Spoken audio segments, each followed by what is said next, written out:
To będzie dosyć wulgarny początek odcinka, więc jeżeli oglądacie go z dziećmi, to teraz zatkajcie im uszy. No, już? To zaczynamy. Z samochodem, który za chwilę wyjedzie tutaj na podjazd, jest jak z seksem analnym. Jedni go po prostu lubią, a inni, powiedzmy dyplomatycznie, żywią do niego urazę, żeby nie powiedzieć, że ich po prostu brzydzi. Przed Państwem nowe BMW serii 7, a konkretnie i7.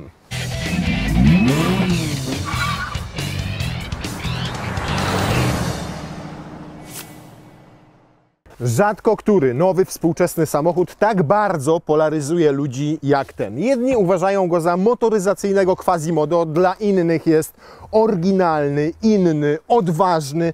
Jedno jest pewne, nie można przejść obok niego obojętnie. Jeden przechodzi, puści pawia, a drugi przejdzie, zrobi maślane oczy, ale każdy jakoś zareaguje. Czego nie można powiedzieć o jego konkurentach. Skąd taka odwaga w BMW? Odpowiedzi należy szukać w Chinach. Jak wiecie, Chińczycy lubią duże grille, świecidełka, kryształki, ostentacje, pokazywać się, być widocznym i efekt jest taki, że dzisiaj 45% wszystkich nowych BMW serii 7 jest sprzedawane w Chinach. Kolejne 25% na Bliskim Wschodzie, czyli w Zjednoczonych Emiratach Arabskich i w Japonii, czyli łącznie 70% to tylko te trzy rynki. W Europie 9% zaledwie sprzedaje się wszystkich nowych siódemek. Więc wybaczcie, moi nasi drodzy widzowie, ale BMW, waszą opinię na temat tego samochodu ma po prostu w d***ie. Co więcej, średnia wieku chińskich nabywców tego samochodu to 38 lat, a w Europie prawie 60. Natomiast europejski rynek odróżnia jedno od tego chińskiego i tego w Zjednoczonych Emiratach Arabskich. O ile tam sprzedają się głównie wersje spalinowe, to w Europie 75% nabywców nowej siódemki wybiera wersję elektryczną, czyli i7, dokładnie taką, jak mamy tutaj. No więc w i7 mamy łącznie 544 konie mechaniczne z dwóch silników. Jeden jest na przedniej osi, jest słabszy, bo ma 258 koni. Drugi jest mocniejszy na tyle, czyli mamy tutaj te proporcje klasyczne dla X-Drive'ów BMW zachowane. Więcej mocy idzie nam na tył. Do tego 745 Nm. Bateria umieszczona oczywiście w podłodze na całej długości w zasadzie płyty podwoziowej ma aż 101,7 kWh pojemności, co powinno gwarantować zasięg według BMW nawet około 600 km. Ładowanie bardzo szybkie, 195 kW maksymalne prądem stałym, ale nawet tak jak ja mam u siebie siłę, to możecie go ładować ładowarką pokładową wbudowaną z mocą 22 kW, co pozwoli Wam uzupełnić tą energię tutaj w zaledwie 4,5-5 godzin, jeżeli taką siłę macie u siebie w garażu i nie musicie do tego instalować wallboxa, ponieważ w BMW dostajecie kable do siły i do sterownika w standardzie. W poprzednich BMW serii 7 mieliśmy dwie wersje gabarytowe. Pierwszą standardową, a drugą L, ale w przypadku nowej siódemki L zniknęła, natomiast standardowa jest już L-ką i to znacznie powiększoną, bo wyobraźcie sobie, że ma 5,4 metra długości bez 9 mm, czyli to jest 15 cm więcej niż poprzednia w wersji L. Szerszy jest o 5 cm, wyższy o 6 cm, prześwit nadal ten sam, czyli 13,5 cm. Waga natomiast tej wersji elektrycznej to 2 tony 645 kg, co biorąc pod uwagę dwa silniki elektryczne, te gabaryty oraz tą gigantyczną baterię, to wcale nie jest tak dużo. Wyglądem samo auto nieprzypadkowo przypomina Rolls-Royce'a, ponieważ BMW szuka tutaj klientów, tych, którzy chcieliby Rollsa, ale trochę się boją, że będzie zbyt ostentacyjny. W związku z czym stworzyło Rollsa dla trochę młodszych ludzi o takich bardziej nowatorskim spojrzeniu na motoryzację. Ten gigantyczny grill tutaj ma oświetlenie LEDowe, zaraz zobaczymy, czy to włączymy. Proszę bardzo. Dostajecie go, takiego świecącego tego grilla, ten świecący grill dostajecie razem z reflektorami, z kryształkami Swarowskiego. Zobaczcie, tutaj są i to kosztuje Was 10 900 zł. To plus ten grill, żeby z daleka nawet wieczorem było Was doskonale widać. Felgi, jakie tutaj mamy, to są 20. W standardzie występują 19, można mieć też 21-calowe. Lakier dwubarwny, dokładnie taki jak czasami możecie też spotkać na niektórych Rollsach, w tym wypadku kosztuje 62 100 zł. Generalnie jak spojrzycie na bryłę tego samochodu i staniecie z boku, to też ta sylwetka przywodzi Wam trochę na myśl Rollsa, przy czym bardziej może Coasta, a nie Fantoma, i płytę akurat podłogową ten samochód dzieli, a raczej łączy, a raczej dzieli Łączy czy dzieli? No nic, jest bardzo podobna do tej właśnie Ghostie. Takie akcenciki są naprawdę bardzo fajne i tutaj przywiązano ogromną wagę do tego, żeby faktycznie ten samochód wyróżniał się pewnymi akcentami. Zobaczcie klamki, które są całkowicie zlicowane, co ma poprawiać aerodynamikę. Natomiast w naszej wersji są jeszcze elektryczne drzwi, gdyż mogą się otwierać, zobaczcie, automatycznie, nic nie musicie robić. Jak chcecie je zamknąć, to teraz tak, albo wciskacie sobie przycisk, który je zamyka, albo wystarczy, że położycie nogę na pedale hamulca i one zamkną się całkowicie same. Możecie też tym sterować z konsoli multimedialnej i na przykład otworzyć drzwi tylne dzieciakom, które wysiadają do szkoły, potem je zamknąć. Co więcej, te drzwi, silny, stań tutaj proszę, mają wbudowane tutaj czujniki w tym miejscu, przez co nigdy nie otworzą się i nie uderzą albo w inny sam, tu silny, tu jest ten czujnik, wiesz, w tym miejscu. I tutaj jest też czujnik, tutaj w tej klameczce to jest czujnik, wiesz? Przez to nigdy nie otworzą się, nie uderzą w inny samochód ani w inną przeszkodę. No teraz to pchnąłem je specjalnie w silnego. A jak chcecie je zamknąć albo otworzyć, no to macie też tutaj taki przycisk, który to zrobi. Silny teraz nie zrobi, ponieważ silny drzwi zablokował, gdyż tutaj stoi. Pomimo tego, że mamy elektryka, to udało się BMW tutaj wygospodarować całkiem spory bagażnik, bo ma równe 500 litrów i jest dosyć ustawny i foremny, bo to jest dokładnie taki prostokącik. Fajne i to mi się bardzo podoba, że cały komplet kabli znalazł się tutaj. Tu jest duży schowek, widzicie, tu jest jedno wejście na siłę, taką 11 kW moc, a tu jest drugi do 22 kW, jeżeli, zobacz, patrz, jak Ci zerkam w ekran, to potrafię to bliżej pokazać, widzisz? Test standardowy naszych walizek, tak, już widzę, że nie wejdą, ale nie powinno być problemu, żeby weszły tak, raz, dwa, zobaczcie, tak wchodzą, jeszcze tutaj macie mnóstwo miejsca na jakieś dodatkowe plecaki, torby. Generalnie z miękkimi torbami będzie tutaj znacznie lepiej. No i też umówmy się, w takim samochodzie ładne, skórzane, ekskluzywne, fajne torby będą wyglądały po prostu lepiej. Natomiast w pionie nie ma mowy, żebyśmy to postawili, więc musicie wszerz tak dużą walizkę, drugą tutaj i uzupełniać to po bokach jakimiś mniejszymi plecakami i miękkimi torbami, ewentualnie zapakować same miękkie i wtedy naprawdę te 500 litrów tutaj wejdzie bez problemu. A przycisk do zamykania dokładnie taki, jak już 15 lat temu BMW stosowało w swoich samochodach. Jak coś działa, to po co zmieniać? Fatalna rzecz to kamera, która jest wbudowana tutaj w znaczku BMW. Nie ma żadnego spryskiwacza, nie chowa się, w związku z czym przy takiej pogodzie, jaką obecnie mamy, to wszystko jest tutaj utytłane już dosłownie po 100 metrach od wyjechania z domu i podczas cofania nic nie widać. No trochę nie przystoi w takim samochodzie, już nawet Volkswagen w najtańszych modelach potrafi ładnie ukryć tą kamerę, ewentualnie zrobić do niej spryskiwacz, żeby podczas cofania było cokolwiek widać. Z tyłu standardowo macie 3 miejsca i w zasadzie samochód występuje tylko w wersji 5-miejscowej. Nie ma tak jak na przykład w Mercedesie klasy S, że tutaj możecie mieć zabudowaną konsolę, ponieważ tutaj jest podłokietniczek, i nie ma tutaj żadnych przycisków do sterowania niczym, tylko jest schowek, 2 gniazda USB. Oprócz tego 2 dodatkowe gniazda są jeszcze tutaj w oparcia tych foteli, więc łącznie są 4.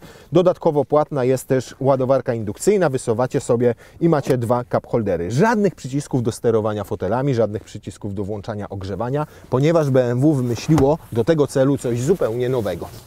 Touch Command, czyli takie 5,5-calowe ekraniki, które wszystkim sterują. Klimatyzacją, jak widzicie, która jest tutaj oczywiście 4-strefowa w przypadku całego samochodu, a jak to sobie przesuniecie, no to macie tutaj już absolutnie wszystko.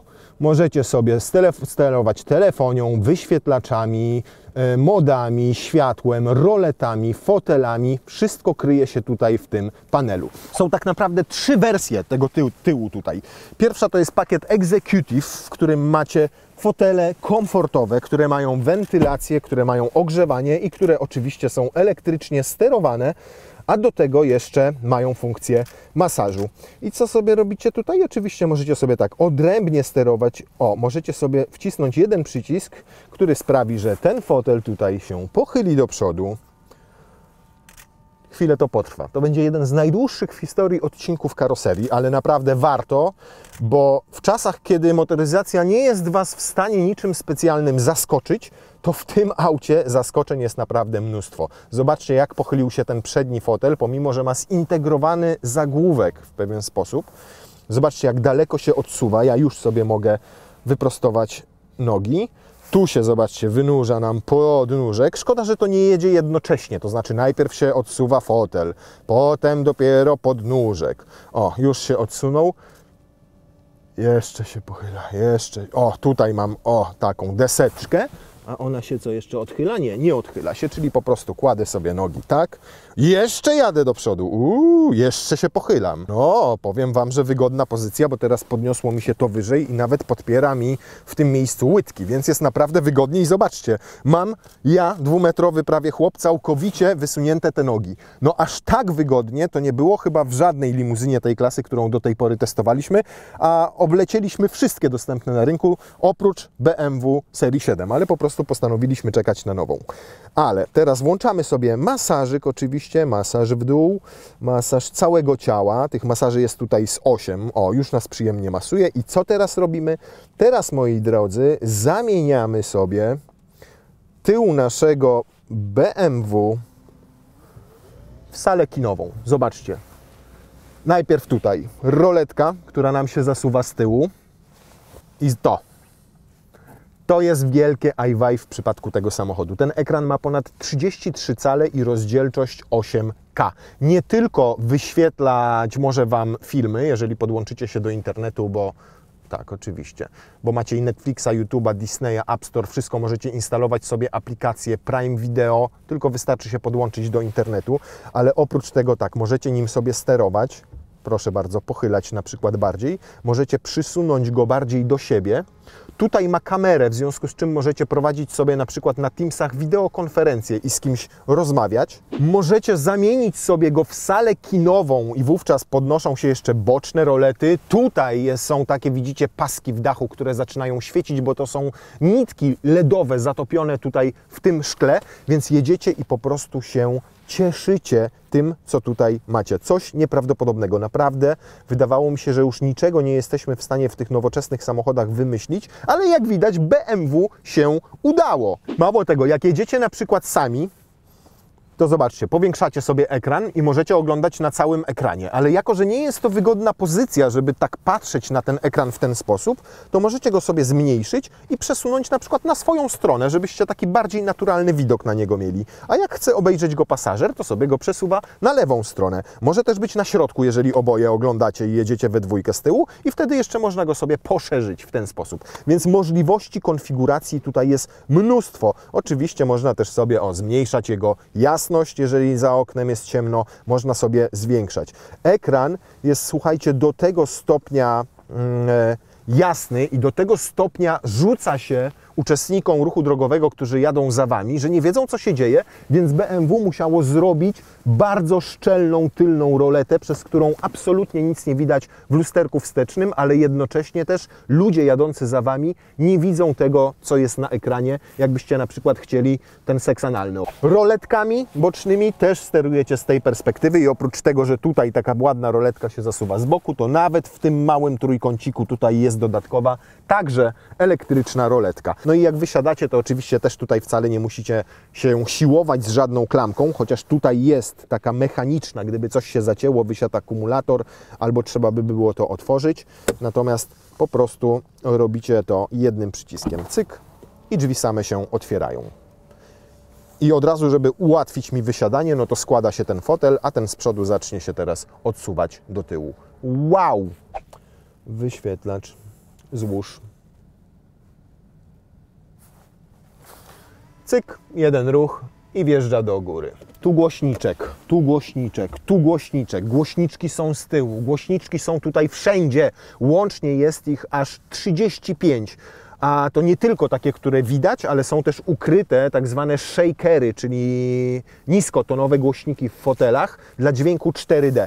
Taki właśnie ten zestaw Bowersa Wilkinsa kosztuje 30 000 złotych. Jeszcze jedno tylko, to z tyłu głośniki, z przodu tutaj też głośniki w dachu ukryte. Tam z przodu jest ich z 5.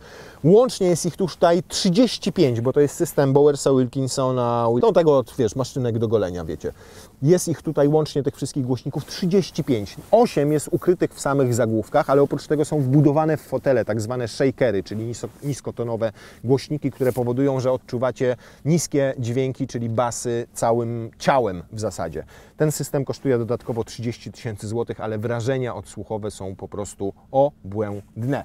Jeszcze słówko o wykonaniu. My mamy akurat tapicerkę Individual. W podstawowych wersjach dostajecie już skórę syntetyczną, a w dodatku środek fotela na przykład jest wyłożony zwykłym materiałem. Ta akurat skóra kosztuje dodatkowo kilkadziesiąt tysięcy złotych, ale jest chyba anilinowana, choć się tym akurat BMW nie chwali w materiałach, bo jest mięciutka i przyjemna i wykończono ją nie tylko fotel cały, zobaczcie, nawet tutaj razem z boczkiem.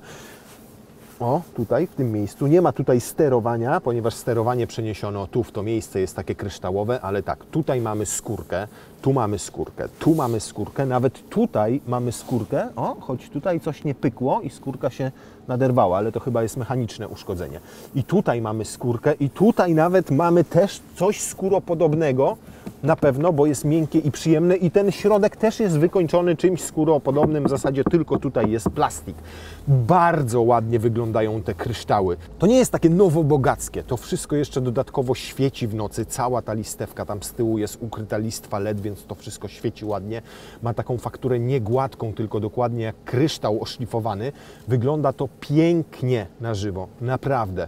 I mnie się akurat bardzo podoba. To, co mi się nie podoba, to akurat to, że tutaj mamy piano i to piano naprawdę każdy kurz, każde dotknięcie palca przyjemnie chłonie, więc jak sobie pączka opierdacie podczas jazdy BM-ką i7, to wszystko jest tłuste, brzydkie i psuje efekt. I teraz zobaczcie, wsiadam i tylko otworzyłem sobie drzwi, tylko naciskam pedał hamulca i one same się zamykają, żeby nas przygotować do jazdy. Start i stop i mamy wszystko włączone i możemy tak sobie stać na postoju.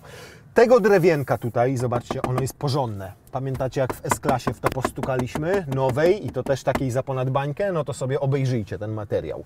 Tutaj jest to wszystko dużo solidniej zmontowane, robi takie bardziej solidne, porządne wrażenie. Oczywiście tu skórka, tu jeden duży głośnik z head-upem ukrytym tam w środku, dwa ekrany, które są lekko zakrzywione w kierunku kierowcy, to co BMW kiedyś robiła, zakrzywiona deska rozdzielcza, żeby ta orientacja była bardziej na kierowcę.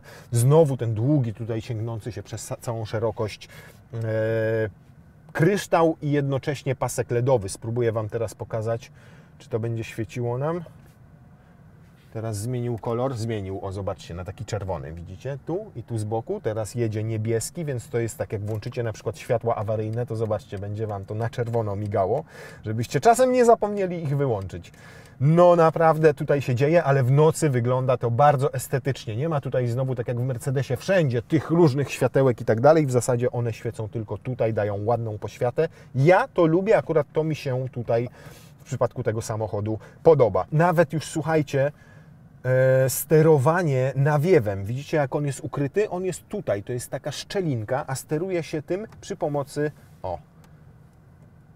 takich pokrętełek maleńkich, które też są minimalistyczne. Więc znowu mamy minimalizm absolutny z jednej strony, a z drugiej to wszystko jest takie eleganckie, wykonane z dużym kunsztem. Ładowarka pokładowa oczywiście, tutaj w tym miejscu, rzucacie sobie telefonik, wszystko Wam wyświetla, nawet zobaczcie, pokryweczki są, żeby jeszcze bardziej ten minimalizm podkreślić, to żeby nie widać było cup holderów. Tutaj już mamy ten panel sterowania taki szklano-kryształowy. To pokrętełko jest kryształowe, tutaj mamy do zmiany przełożeń też taki mały kryształ i to wszystko już jest z przyciskami haptycznymi, można sobie podnieść samochód, bo mamy oczywiście tutaj pneumatykę, tutaj włącza się różne style jazdy, personal, sport, efficient, expressive, jakie chcecie, relaksujący może sobie włączycie, możecie sobie włączyć teatralny, kurna, zablokowałem, wszystko, nie, nic się nie uszkodziło, silny, Luksusowa rozrywka dla pasażerów na tylnych siedzeniach, więc tylko jednym przyciskiem po prostu mogłem popsuć silnemu humor. Ale już silny, przepraszam bardzo. Teraz, Boże, zestresowałem się, żebym... Digital Art.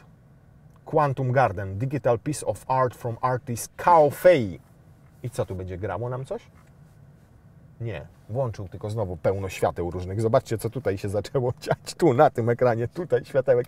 Więc to jest coś nieprawdopodobnego. Ja dopiero odkrywam ten samochód. Jeździłem nim tydzień, a już naprawdę jest nawet tryb ekspresyjny, proszę bardzo. I znowu zmienił wszystkie światełka, ale nadal silnemu nie złożył telewizora i nie odsunął rolety. Przepraszam bardzo, już silny, staram się jak mogę, naprawdę. Dobra, to wejdźmy w personal. I co? I właśnie, i taka wada, że jak chcę na przykład złożyć rolety z tyłu, to muszę tutaj wchodzić, to muszę szukać drzwi i okna. Teraz to już to wszystko wiem, ale zanim to wszystko zrozumiałem i to znalazłem, no to naprawdę chwila czasu minęła. Natomiast nadal nie wiem, jak złożyć ten telewizor z tyłu, chyba musisz to zrobić silny sam. Albo poczekaj, może znajdę tutaj. A nie, przepraszam, do tego jest akurat tutaj przycisk. O, jest. Yeah, uff. No. Drzwi i okna. Jeszcze raz. To otwieranie automatyczne, o którym Wam mówiłem. Cyk. I drzwi pasażera mamy otwarte. I nigdy nie otworzą się szerzej niż to konieczne. Teraz muszę przytrzymać lampę. Zdążyłem. Silny. I tak samo możecie na przykład sobie wszystkie drzwi, słuchajcie, otworzyć naraz. 4 pasażerów wysiada, więc się 4 pary drzwi otwierają. Znaczy 2 pary drzwi się akurat otwierają. Teraz zamknij wszystkie drzwi i wszystkie się zamykają. Udało się, znowu sukces. Więc tych możliwości tutaj jest naprawdę w cholerę. Nawet schowek odblokowuje się tutaj z tego kryształku tak dotykowo, przyjemnie, sensorycznie. Natomiast zamknąć niestety trzeba go już manualnie. Gówno. Z jednej strony szkoda, że niektóre rzeczy są tylko już sterowane z poziomu ekranu multimedialnego. Z drugiej strony dostęp do wielu jest po naciśnięciu jednego przycisku. Na przykład tutaj możemy też sobie ustawienia jazdy i możemy sobie na przykład podwozie na szybciutko ustawiać w tym miejscu, więc fajnie, że jest taki jeden przycisk przypisany do jakiegoś konkretnego zestawu funkcji, a na przykład jak zacznę sobie, tutaj nacisnę taki symbolik fotela, no to włączy mi się więcej ustawień fotela, które mogę sobie tutaj regulować, choćby właśnie o wysuwanie podparcia pod uda, czy regulacja tutaj w tym miejscu oparcia.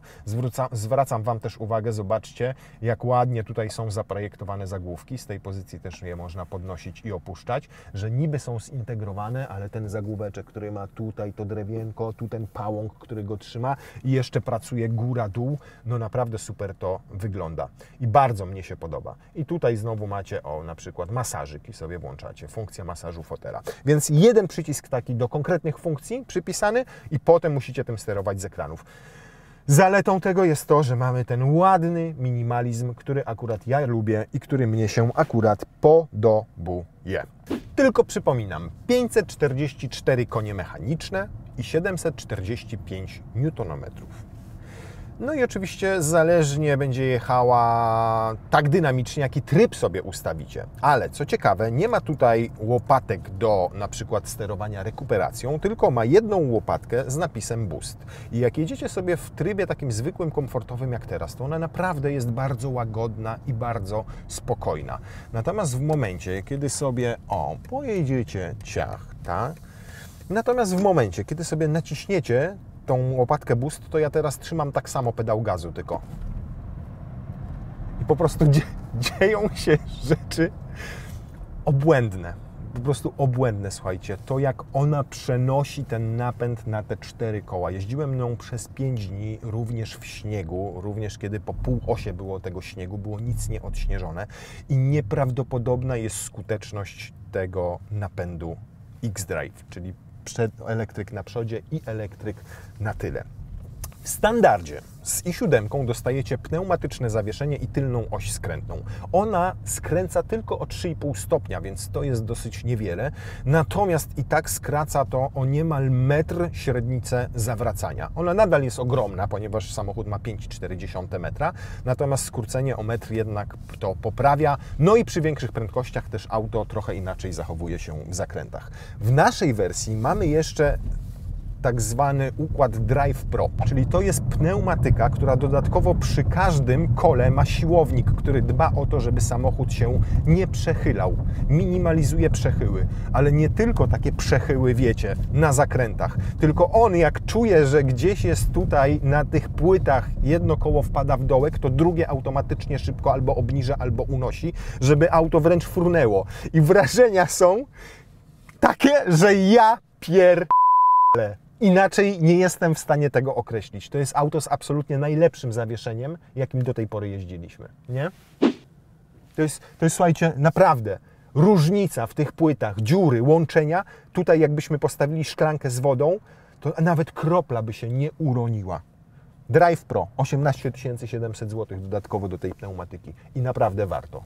Z jednej strony to Drive Pro i ta pneumatyka dają Wam poczucie niesamowitego komfortu, a z drugiej cały czas czujecie, że ten zawias jest taki skrojony pod kątem też sportowym. Cokolwiek by się nie działo, czy nie hamujecie, czy nie przyspieszacie, to nie ma tutaj przechyłów. Wjeżdżacie w zakręt i to nie jest tak, że ten samochód nagle, jak czasami bywa na pneumatyce, zaczyna się bujać. Ponieważ ma też aktywne zawieszenie, no to wszystko to można sobie utwardzić, na przykład w trybie sportowym albo indywidualnym, ale już nawet w komforcie on po prostu bardzo stabilnie stoi na kołach. Tutaj, jak widzicie, w tym momencie wyświetla nam się obraz z przedniej kamery. Oczywiście można to zmienić przyciskiem sobie tutaj na kierownicy i wówczas nie będziemy mieli takiego obrazu, tylko coś innego. Ja go sobie celowo zostawiłem, żeby Wam tutaj pokazać. AR, Augmented Reality. I to jest bardzo fajna rzecz, ponieważ jak włączycie sobie adaptacyjny tempomat, to ona będzie Wam pokazywała na przykład, o widzicie, tu jest taka kreseczka, gdzie jedzie auto przed Wami, zaznaczała je, pokazywała linię na drodze i naprawdę działa to świetnie. Po pierwsze, radary z przodu mają ogrzewanie, w związku z czym nawet jak były śnieżyce, to śnieg na nich po prostu topniał i nadal wszystko działało. Nawet zaśnieżone pasy ruchu był w stanie rozpoznać laser, radar, kamera i idealnie samochód się w tych warunkach prowadził, więc to było kolejne zaskoczenie, a jednocześnie wszystko miałem tutaj wyświetlane. W krajach, w których dozwolona jest autonomia, jazda samochodem już z autonomią trzeciego poziomu, takich jak choćby Stany Zjednoczone i Niemcy, można już jeździć w zasadzie nie trzymając rąk na kierownicy i to auto potrafi nawet wyprzedzać w takich warunkach inne samochody już bez trzymania rąk na kierownicy. W Polsce i w zdecydowanej większości krajów jest to niedozwolone jeszcze stosowanie takiego trzeciego poziomu jazdy autonomicznej, więc to tak dobrze nie działa. A teraz zobaczcie na przykład, o, tutaj jak on wjedzie w ten zakręt. Zobaczcie. Cyk i cyk. A tutaj nie ma pasa ruchu, to wszystko jest z boku ośnieżone, ale samochód już to rozumie. Natomiast znowu już każe mi umieścić ręce na kierownicy. No. Dodatkowo, jak sobie wprowadzicie w nawigację tą fabryczną tutaj cel, no to będzie Wam też w tej rozszerzonej rzeczywistości, no tutaj już by nie zadziałało. Tutaj już pasa nie było i byśmy mieli zonka. Rekuperacja teraz. Ja jadę sobie w trybie adaptacyjnym. Widzicie, tutaj jest napisane Adaptative. Ja ją sobie ustawiłem w tryb adaptacyjny, bo on działa świetnie. Zobaczcie, teraz jadę poza terenem zabudowanym jestem i zdejmuję nogę z pedału gazu i jadę na zero, czyli on mi nie hamuje w ogóle. Natomiast wjeżdżam w teren zabudowany i zobaczcie, co samochód robi. Automatycznie zaczyna hamować, wyhamuje tak do 50, zobaczcie, 55, już sobie wyłączył tą rekuperację, czyli przestał hamować. To samo dzieje się w momencie, kiedy dojeżdżam do ronda albo dojeżdżam do skrzyżowania. On je zwyczajnie rozpoznaje, wie, że się zbliża do skrzyżowania, do ronda, zaraz zobaczycie, teraz będziemy dojeżdżali do ronda. Jedziemy sobie 55, zdejmę nogę z pedału gazu i on rozpozna rondo, zobaczcie, dojeżdżam do ronda i on sobie dohamowuje adaptacyjnie do ronda, tak żebym mógł w nie wjechać z prędkością 30 paru na godzinę i nic mi nie grozi. To samo robi, kiedy samochód się pojawia przed Wami, to samo, kiedy dojeżdżacie do skrzyżowania świetlnego, więc cały czas on czuwa, ten adaptacyjny i działa świetnie. Natomiast w mieście, kiedy chcecie cały czas hamować i odzyskiwać energię i zatrzymywać się do stopu, czyli do zatrzymania bez użycia pedału hamulca, to tylko wrzucacie sobie B i zobaczcie, odbywa się maksymalne hamowanie rekuperacyjne, ono się odbywa do zatrzymania samochodu. Szkoda, że z tym z adaptacyjną rekuperacją on się nie zatrzymuje do zera, tylko na ostatnich metrach trzeba posiłkować się klasycznym pedałem hamulca. Ładowanie. i sam zasięg samochodu. No to w praktyce to ładowanie takie z gniazda siłowego 16A, czyli 11 kW, w moim przypadku trwało około 8 godzin. I on rzeczywiście tam od 20% do 100% w ciągu tych 8 godzin był mu naładowany, czyli idealnie w nocnej taryfie. Jak podepniecie go do ultra szybkiej ładowarki, takiej na przykład Ionity albo takiej, która ma przynajmniej 200 kW mocy, to będziecie w stanie od 10% do 80% naładować się w około 40 minut. W ciągu 10 minut z takiej szybkiej ładowarki BMW twierdzi, ładujecie się na 170 km zasięgu. 10 minut, 170 km. Więc to są bardzo dobre parametry. W swoich materiałach BMW podaje, że zasięg to jest taki według WLTP 590 km do 610 km. No bo bateria jest tutaj gigantyczna, a podobno silniki są na tyle oszczędne, że zużywają poniżej 20 kWh średnio na 100 km. Moje doświadczenia jakie są z ostatnich kilku dni? Zimno. Cały czas minusowa temperatura, cały czas cieszenie się tym, czyli tą mocą i tym, jak ten samochód przyspiesza i jak oddaje pięknie tą moc. Dużo zabawy, trochę szaleństw po śniegu, trochę krótkich odcinków dzieciaki szybko dowieść, cały czas nagrzewanie wnętrza, cały czas bawienie się tą elektryką, elektroniką, silniczkami elektrycznymi i tak dalej. I zasięg w moim przypadku to było jakieś 360-370 km w zimowych warunkach. Szybka jazda autostradą również w to wchodziła. Do Warszawy z powrotem w różnych kierunkach. Więc taki zasięg zimą sugeruje, że spokojnie, bez najmniejszego wysiłku, jeżdżąc z wysokimi prędkościami i ciesząc się tym, co daje Wam ten samochód, latem przejedziecie bliżej 500 km, powiedzmy 450, a to już jest naprawdę dobry wynik. Zobaczcie, teraz mamy poniżej 90% baterii, a zasięg 328 km i on jest naprawdę realny. Tak wynika z moich doświadczeń, tych z ostatnich dni, bo on już sobie przeliczył to, jak ja jeżdżę, algorytmy sobie wyliczyły, że powinienem dokładnie tyle przejechać. Mamy tu oczywiście jeszcze Iconic Sound, gdybyście chcieli słyszeć, jak przyspieszacie, czyli to wtedy, o, jest ten kosmiczny dźwięk. Natomiast ja tego nie lubię. Nie lubię tego dlatego, że ten samochód jest tak cichy, jest tutaj tak spokojnie, że aż jest to nienaturalne, jak taki odgłos go zagłusza. Natomiast jeżeli Wy chcielibyście się pobawić, to proszę, przecież nic nie stoi na przeszkodzie. I pach! Wyprzedzanie tym samochodem to nieważne z jaką prędkością jedziecie. Naprawdę, to jest kompletnie nieistotne. Teraz pojedziemy sobie, jesteśmy na autostradzie, więc pojedziemy sobie 150, niech będzie. I zobaczcie, jak tutaj jest cicho. Tutaj słychać tylko trochę szumu toczących się opon. Zobaczcie, jakim tonem głosu ja mówię. Tylko słychać po prostu gdzieś tam trochę szumów. A możecie jechać do 240 na godzinę i wierzcie mi, że dla tego samochodu to jest ciągle prędkość podróżna. Po prostu wskakujecie z 200 na godzinę i dla niego to jest jak żaglowiec sobie płynie, jak jacht na gładkiej tafli jeziora. I gdyby w takich warunkach naprawdę on nie włączał tylko co chwilę komunikatu złap kierownicę, to byście mogli sobie tym samochodem podróżować w ten sposób. Masażyk. Zobaczcie, włączam kierunkowskaz i jak wyświetla Wam tę strzałeczkę, to należy wtedy złapać kierownicę delikatnie po prostu i troszkę ją tylko skręcić. O, teraz dojeżdżamy i co? A, i teraz jedzie samochód, który jest obok nas, nasz operatorski i już pokazuje, że nie za bardzo muszę zmienić, nie za bardzo mogę zmienić, więc muszę mu pomóc. Lipa. To jest, a niesamowite jest też to, słuchajcie, jak to auto prowadzi się, co? Nawet silny mówi, że siła jest odśrodkowa tak nieprawdopodobna przy takich zakrętach, że rzuca nim po bokach, ale to jest niesamowite i zobacz, z jakim spokojem on to robi. To pneumatyczne, aktywne zawieszenie, te siłowniki działają tutaj z taką skutecznością, że wjeżdżacie klocem, który waży razem z nami, razem z całym dodatkowym wyposażeniem prawie 3 tony, a Wy macie wrażenie, że to jest tona 500. On się w ogóle przez to nie przychyla na zakrętach. A siła odśrodkowa jest taka, że chce Was wyrzucić za okno. To jest wręcz niebywała skuteczność tego wszystkiego. A najlepsze w tym wszystkim jest, słuchajcie, to, że ten samochód nieprawdopodobnie cieszy, jak siedzicie za kierownicą. Prowadzicie wielkiego elektrycznego kloca, ale macie banana na twarzy, ponieważ charakterystyka prowadzenia jest tutaj jak w BMW, czyli angażuje kierowcę. Lubicie kręcić tą kierownicą, lubicie wjeżdżać w zakręt, lubicie w tym zakręcie dodać sobie gazu. W ogóle radość z jazdy. Nadal w BMW i7 elektryku, który waży 3 tony. No dobra, to zobaczmy teraz, jak to BMW i7 dopakowane pod korek ze mną i z silnym poradzi sobie z przyspieszeniem do setki. Według producenta robi setę w 4,7 sekundy. Funkcja Launch Control aktywna. No wyraźnie ograniczył na samym początku moment z tego silnika.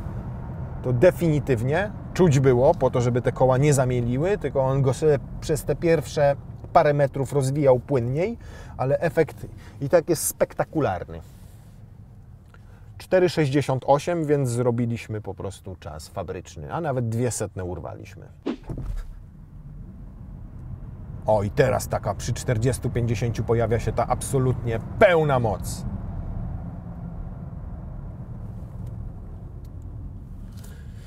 Ile wyszło? No teraz ciut gorzej, 4,79, czyli zaledwie 1/10 sekundy gorzej niż poprzedni start. I tak świetne wyniki naprawdę na auto, które waży 3 tony prawie. Ile trzeba za to cudo zapłacić? Wyjściowo 650 000 złotych.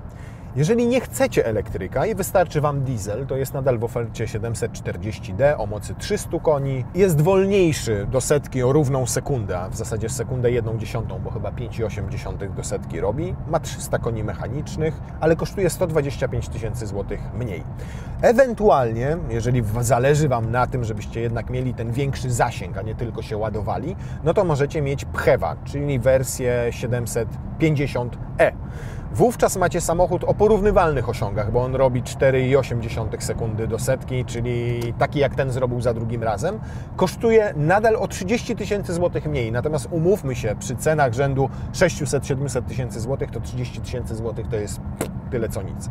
I jest jeszcze wersja 760e, która też jest pluginem, ale już naprawdę mocarnym, robi setkę w 4,3 sekundy, ale kosztuje 710 000 złotych, czyli 605 versus 650 ten, czyli jest 60 000 droższa.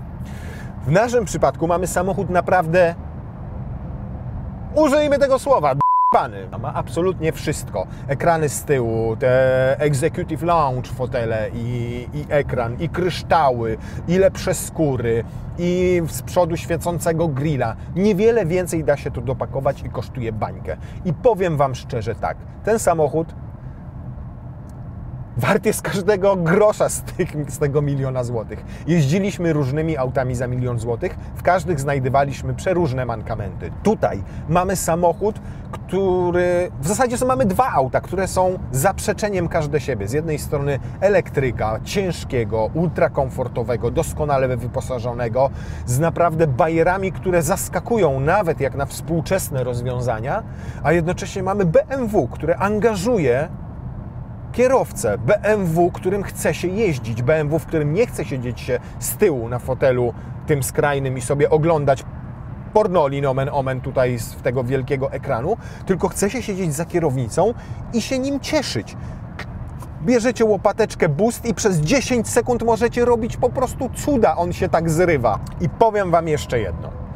20 lat temu, jak wchodziła na rynek 7 Chrisa Bangla, to też wszyscy mówili, co za ochyctwo, jakie to jest brzydkie, można zwymiotować na sam widok. I co? I dzisiaj po 20 latach ten samochód, ta 7 Chrisa Bangla jest poszukiwanym na rynku youngtimerem. No i podobnie będzie z tym. Opatrzy się i będzie tak jak z dużymi nerkami w serii 4. Nieważne jak o nas mówią. Ważne, że mówią. Dokładnie z takiego założenia wychodzą w marketingu BMW. I bardzo im się to opłaca.